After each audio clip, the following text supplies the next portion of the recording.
जी sir पहले D-1 होता है, जिसमें एक दिन पहले कस्टमर को रिमाइंड करवाया जाता है, बताया जाता है। और उसमें भी जस्ट जो लोग होते हैं जिन्होंने पे करना होता है, वो काफ़ी लोग पे कर देते हैं। उसमें 100 केस हमें दिए जाते हैं। उसमें से हमने 35 लोगों से लोन जो है वो रिकवर करवाना होता है। उसके बाद D0 आता है।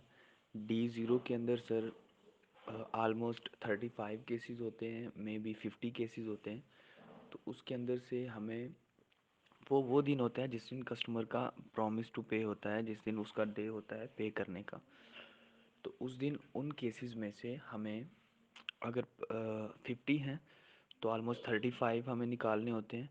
तो अगर 35 टू 30 का टारगेट होता है डेली, तो इस तरह सर 35 हैं तो उसमें से 10 या 14 का टारगेट होता है।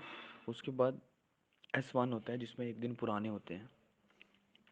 ज़्यादा जो सर टॉर्चर किया जाता है ना, वो D0 या S1 में किया जाता है। उसके बाद S1 से S1 में क्या होता है, S1 में 14 केसेस हैं, तो उनमें से आपको 7 निकालने होते हैं, मतलब हाफ निकालना होता है। उसके बाद S2 आता है। S2 में सर S1 में वो केस रहते हैं जो एक दिन से लेके 5 दिन पुराने तक होते हैं, 5 से 6 दिन पुराने। उसके बाद S2 में 7 दिन पुराने केस आते हैं। 7 दिन से 14 दिन तक वहाँ पे केस रहते हैं। वहाँ पे भी इसी तरह का टारगेट दिया जाता है लोगों को कि आप इनसे इतने बंदे हैं, इनसे से निकालना है, वरना आपको नौकरी से निकाल देंगे हम लोग। तो उसके बाद सर आता है दूसरा M1। M1 में सर एक 31 दिन पुराने लोग होते हैं।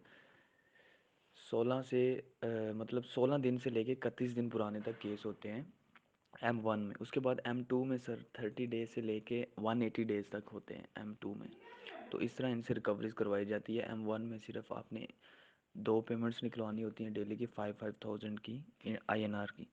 और S2 उसमें M2 में आपको सिर्फ एक पेमेंट निकालनी होती है 5,000 की। हमें बताया गया रिकमेंडेशन की द्वारा, जो हमने पूछा था कि कैसे आप लोग काम करते हो, कैसे कैसे लेवल्स पे होता है।